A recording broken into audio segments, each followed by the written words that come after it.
those people around the president.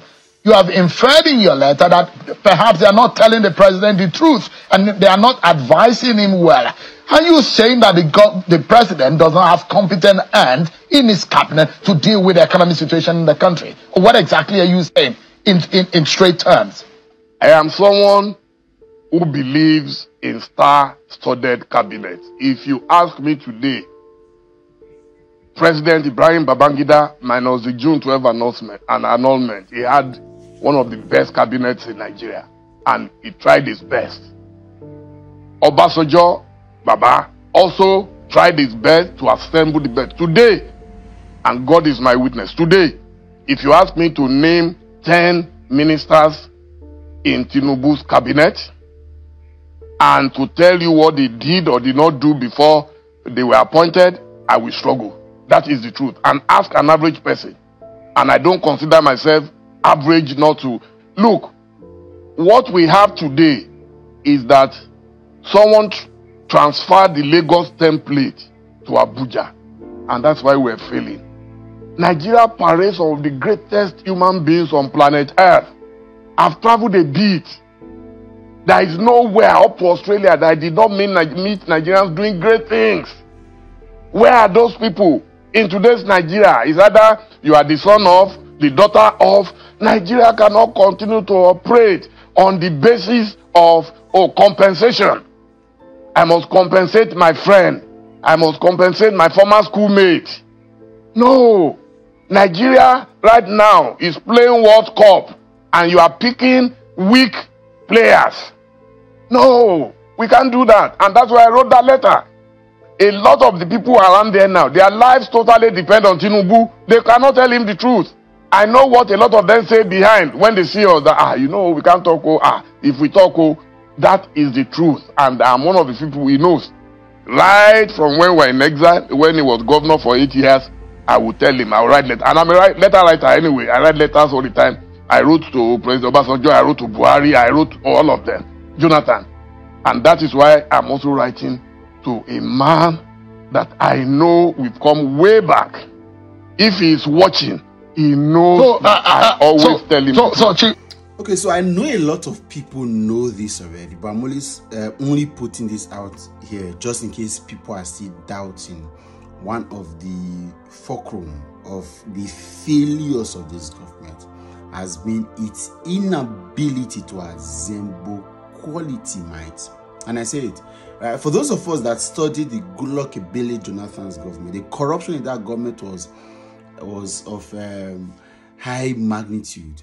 But the advantage the government had, why it was able to even achieve the goal of being the fastest growing economy in Africa at that time, was he had some very brilliant mind.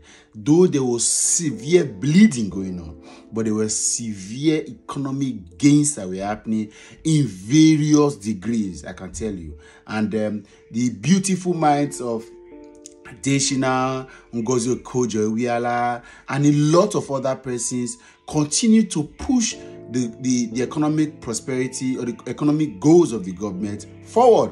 Yeah, of course, people like the former petroleum minister, for example, and Desiani, and a couple of others that were leaking the government, and a few things that were happening, including Dame Patience Jonathan, we cannot even remove that, would have crippled the country, right? That is why you see that the effect of maladministration, inept, ineffective, inefficient governance, disfocused and misvisioned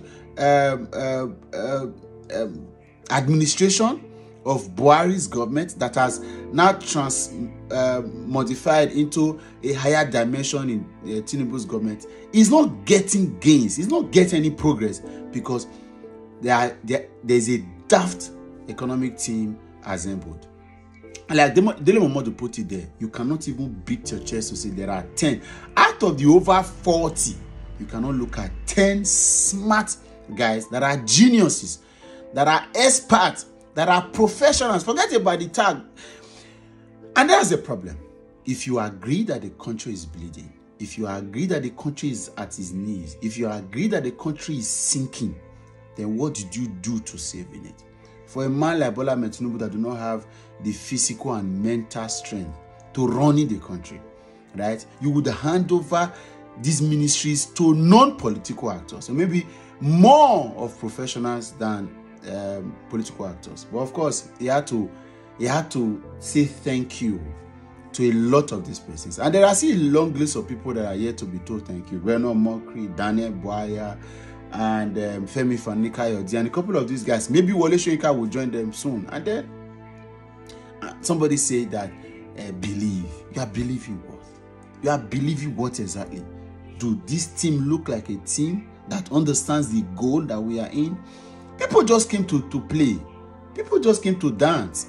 And like I've always said, deceptively, right? People are commending me some wicked. No bad, right? Go to Rivers State and ask. Go to Rivers State. If human capital development and a couple of other indices that prospers long-term, that create long-term prosperity of the economy, and you think it's just infrastructures, road and bridges, flyovers, okay, it's fine. It's critical in infrastructural development, but infrastructure is beyond roads and bridges and flyovers. Not today, though. Not today. But this is Dele Momodu reminding the president that you have assembled the worst team ever in the history of this country. And then just in case you can be forgiven, you were too desperate for power, you rigged yourself into power, but then you could have also used the opportunity to assemble the best minds. Of course, these guys will put politics before governance, and it's a different ballgame entirely. You may be a very good politician, but you can be a bad administrator. Again, I'll leave it here. I'll catch you another time. I'm out of here. Bye for now.